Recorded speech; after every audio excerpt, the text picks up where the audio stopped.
everybody, Brian David Marshall here at Grand Prix Providence. I'm here with Shaheen Soorani, a frequent guest to the Tournament Center. Shaheen, I know you think you're here for a deck tech, but this is really an ambush journalism piece. I am here to out you as an Esper trader. How long have you been an Esper trader? I don't know what you're talking about. I'm actually stoked to be here. I am not a trader. I just, sometimes you have that rage, that burning rage to just play something aggressive. And this is one of those days. All right, so obviously, you are known for playing your own builds. Yeah. Esper decks, control decks. You'll go, but I mean, really, usually these decks that draw cards, that frustrate your opponents, sweep the board. You're playing something absolutely different. This, in fact, is a 75-card net deck. It's a net deck, and I don't remember the last time I played. Actually, I don't think I've ever played a net deck in a big major tournament. Even Affinity, when I played that back in 2000, whatever that was, one time at a Grand Prix in block, I had Hunger the Nim in my deck, just to, because that was before Cranial Plane. We had to have some way to kill him, right? Just to keep it interesting. Yeah. So net decking, you're right. I do feel a little dirty. I do. I feel like I am definitely betraying some people, but like I said, sometimes you have to let the experts take over, and this is a field that I'm not an expert in. Okay, so if you're going to net deck, why not net deck a Pro Tour Champions list that has maybe fallen out of favor a little bit? Like, what made you think that mono red or Tarka red, really? It's not mono. It's mono enough, yeah. It's close. It's close. It's close. Nearly mono red. Right. What made you think that this was the right deck to play at this tournament? And I think that when decks are on the decline, like Mono Red and Affinity, and there's a lot of sideboarding slots that are not dedicated to it anymore, I think that's the best time for these decks to actually shine. I think that even Affinity, when it won a Pro Tour back in the day and extended, it's because nobody had Affinity hate. When Mono Red won, they had like one or two pieces, right? Yeah, they would have two energy flux in their Pierre sideboard. Canale, I believe, right? Yeah. And he just crushed that tournament, is because when people aren't prepared for the hyper aggressive, because they need very specific cards to beat them. You can't just put removal in your sideboard and beat these decks. They need Drown in Sorrow. They need 4 Fouling on Vacation. They need Feed the Clan. Like, these cards are very narrow and very bad against 9 out of 10 decks. So if you want to beat Mono Red, especially if you're an Esper player like myself or other players that are playing slower decks, you got to put 9, 10 cards in your board or you're not going to have a shot. Right, and Standard's such a big, unwieldy beast at this point. There's so many things that you could be playing. Yeah. You really have to sort of let your guard down against certain archetypes, and you really feel like the field right now is a little softer red? Absolutely. I think that if you are going to a Grand Prix, like especially Providence, we're going to be a little bit, it's not going to be the 4,000 person Grand Prix. So when you play at a Grand Prix that's a little bit smaller, people are going to be playing the best decks. More so. You're not going to play the random spurts here and there. So if you're going to have sideboard slots to handle this beast, like you said, you're going to need to beat Abzan mid-range, you're going to need to beat the Abzan Megamorph decks, you need to beat Esper Dragons. But Mono Red is one of those decks you probably won't see in the tournament. Awesome. Well, I think what's really interesting about this, as we start to walk through the cards in the deck, obviously the card choices were dictated by someone else. But let's talk a little bit about your experience with these cards, because this is really, in some ways, let's start on Monastery Swiftspear. This is a card that has been absolutely everywhere in Standard, in Legacy, in Modern. This is, outside of Limited, this is the first time you're playing with Monastery Swiftspear, isn't it? This is the first time I've cast this card outside of Limited, absolutely. Gotta remember my prowess trigger. See, the difference between control decks, you don't have to remember triggers in control decks. Not saying control decks are easier to play, because that's definitely not the case. But in this deck, it's all trigger based. So yeah, Monastery Swiftspear, Foundry Street Denizen, these cards you have to remember, and that's actually, there's a skill in remembering, these things. You miss one, a lot of times you don't win the game there. And it's not just remembering, right? Like, it's also a matter of visualizing what you're going to be doing next turn. You're like, okay, I'm going to get a trigger here. I'm going to get 2 triggers on this. I'm going to, it's not necessarily just the math on the board, right? Absolutely, well, it is the math on the board, but you know what I mean? The numbers are going to change. Oh yeah, the sequencing and then adding to their power, because they all are very, very volatile. There'll be 1 turn and there'll be 4 the next turn. It reminds me of a very good Limited deck. Like, this is the best Limited deck you can draft, right? So in this scenario, like, you have a window of turns 1 through 4, maybe 5 if you're lucky, where you need to get them to a life total, a very specific life total, or the game is lost. So there is definitely definitely a little bit of skill in that.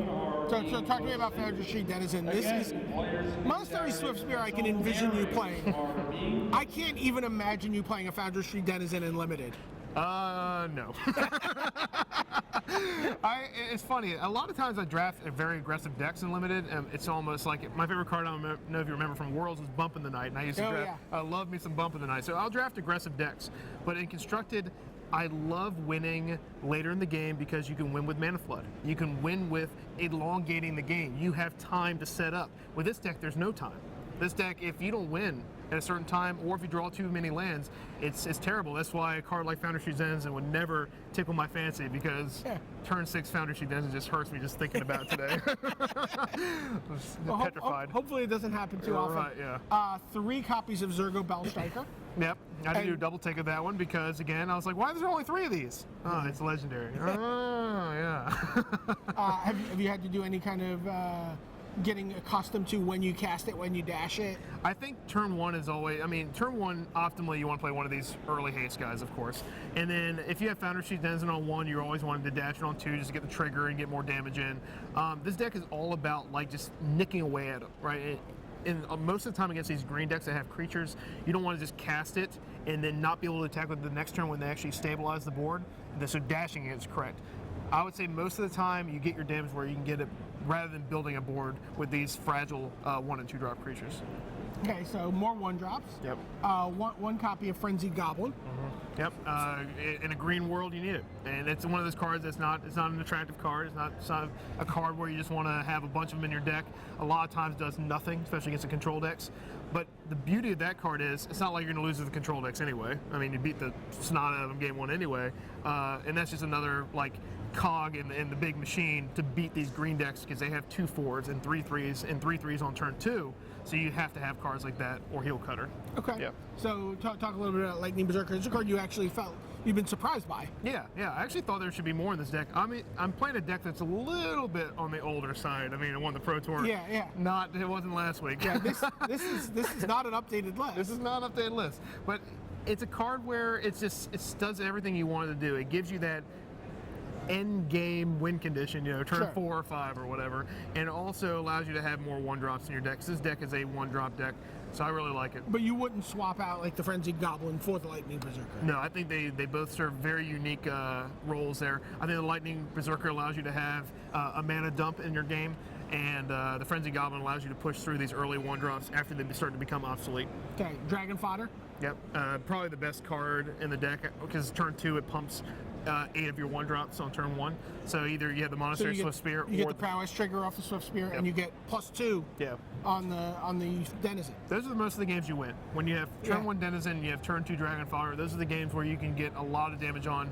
And needless to say, this is a need to go first type of deck. Like if you go first, it's tough for even the green decks to beat you if you have, even like a medium start like that. It's so weird to talk to you about something where you're like, if you get to do 3 damage to them on turn 2, if you can get them to 17 they're you're dead. in great shape. Especially if they play Temple of Deceit after that, you're like, oh, you're toast.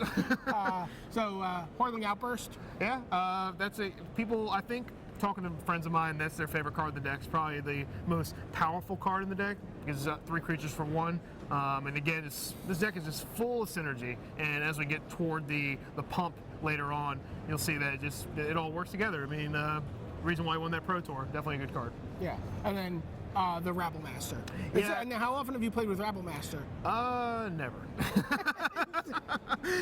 Just like, seriously, Monastery Swiftspear and Rabble Master are 2 of the most ubiquitous cards in Standard for as long as they've been around, and you've just never played with them before. Never played them. And it's again, each of these cards have triggers. I was just going to say, so many triggers for I'm you to going to remember. have to have dice all over the place on my deck, on my hand. Really take my time and make sure I integral trigger here, trigger there, trigger here. It's a card that I'm surprised not a 4 of in this deck.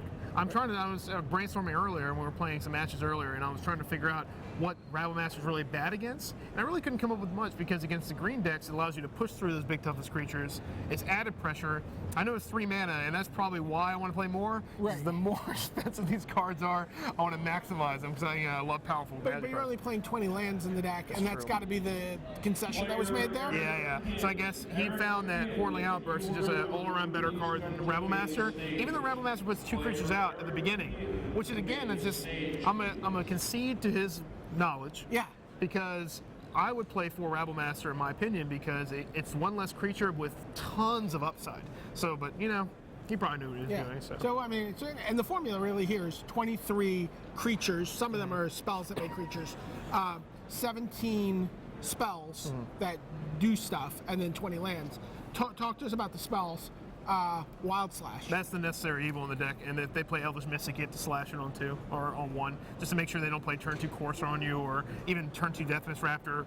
You need to kill that mana guy. And it's just, again, it's never a dead card because your whole deck is just, you know, nicking away at their life total. So, Lightning Strike, just the most efficient spell that's available to you. Burn them. You gotta burn them. Stoke the Flames. Yeah. How often have you played with this card? Feels like there's maybe an opportunity that you've played with this in Standard. No. Limited. I'm trying to think here of the cards I played in Standard. I played with Lightning Strike before in Foundry Street Denizen. I played in this joke of I played in an open once and promptly didn't do well. I went 4-0-0-3, but that was in a format that had Master Waves and Tidebinder Mage, and I lost to Mono Blue twice. Okay. So that, I mean, it just happens. But now the shields are down. There aren't any cards that just hose this deck, and that's another real attractive aspect of this deck, is that there's no core Firewalker. There's no there's Master Waves. No one's playing that. Right. There's just all these cards that used to be just. Why would you say that? Why would you say Stay Puft Marshmallow Man? Why would you say Stay Puft Marshmallow Man? And now he's going to start crushing through the building here. If I lose the Master Waves, I'll let everyone know. And then I'll retire from Red for another couple of years. So when people talk about this deck, they call it a Tarka Red, and that is for Tarka's Command. Talk about that card. It's probably got to be the best. In my opinion, it's the best card in the deck, because it has so many different modes on it. Like, I mean, the land is obviously never going to happen, but all the other modes are very relevant. I mean, Skullcrack in this format is very good. You have to, even just like stopping them from gaining a life on Courser, stopping them from gaining a life on Foul Tongue, Feed the Clan. If you have 2 mana open, post board is the most important time. Game 1, they're not going to have a lot of life gain, but game 2, you need to have that red and green open. I've lost a lot of games to Tarka Red when they have at least threatening a Tarka's Command, and I have to play around it, and I eventually lose because of that. The Skullcrack's fantastic. But the primary mode, of course, is pumping, because it just makes all your monsters humongous. It's a 2 mana, 6 damage minimum spell most of the time. So. Right. And you know, the dream scenarios where you're like, turn 1, Swift Spear, turn 2, Dragon Fodder, turn 3, Rabble Master, something like that. Whatever. Your opponent can't win if you're holding it a Tarka's Exactly, Command. and that's when, again, if there's less Drowning Sorrows in its format, if there's less Anger the Gods, whatever the hate may be, which again is what I predict's happening today, then these cards just get even that much better. Okay, and then of course the one Become Immense. Yeah, that's a silly card. I actually thought, like, if I were to tweak the deck, I'd probably make it worse, first of all. But I would definitely I like Titan Strength. I like cards like that. They're a little more lean and efficient. But I mean, the one Become Immense is funny. I don't know how good it is, but I'll never steer away from a sweet one of spicy card there. So we got 1 Forest, 4 Mana Confluence, 4 Wooded Foothills, and a Temple of Abandon as your green sources. Yeah, that's plenty. I mean, the deck has tons of green. Matter of fact, just drawing a lot of hands, the Temple of Abandon, I think, does a little more harm than good. So if I were to play this deck, or if someone else were to play this deck again, I would probably cut the Temple of Abandonment. I don't like it. How about Mana Confluence? Man, that's fantastic in this deck. How many times have I played in Standard? 0. We got Scry lands. We don't need that. And then what is that? 10 mountains. 10 mountains. Yep. 10 mountains. Yep. Okay. So talk to us a little bit about how you're sideboarding with this deck. I think the best card on the board is the Roast, because your toughest matchup is the green decks. Okay. So Roast is one of those cards that catches all, just murders all their creatures. From a Courser of Crufix to Apollo Chronos, the cards that really, really put a hurting on you. Scouring Sands, of course, for the mirror. Things that have 1 toughness, a lot of mana doors, maybe against the green decks that have Mystic and have Rattle Claw.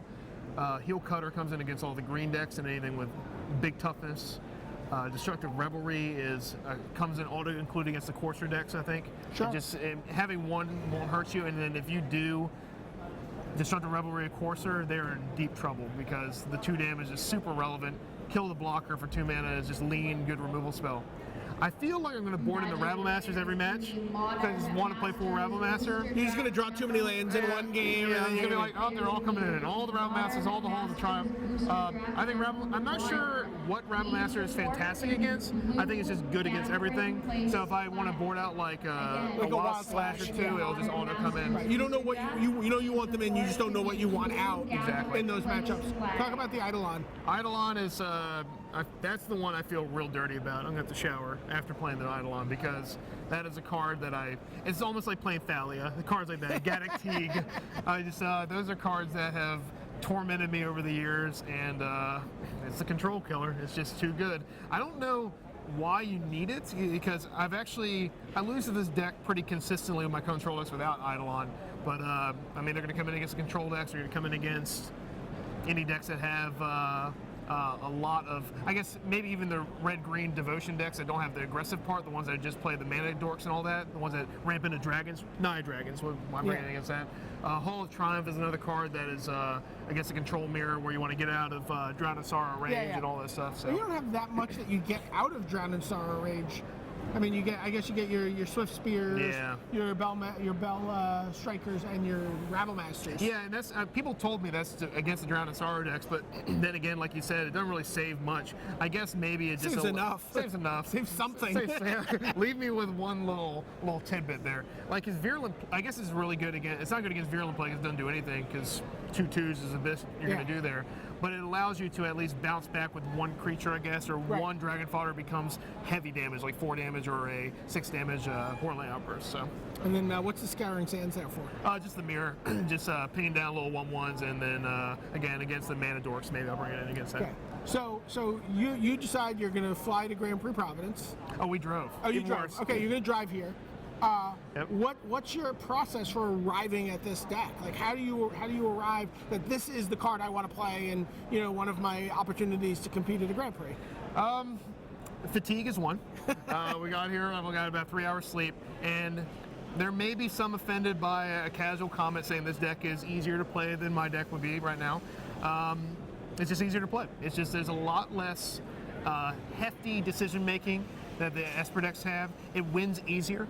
That's the big one. No. Is it that you feel the decisions are easier, or that the volume of decisions is because you're playing on a shorter clock, because you get to go and I'd like to go get a glass of water somewhere. You have 20 minutes, 25 minutes of luxury that maybe you don't normally experience. Oh no, we're playing till the clock hits 0 there most of the time. Yeah, you're right. I mean, you have a lot of time to get up and enjoy yourself and go to the bathroom and go get some coffee, have a good time.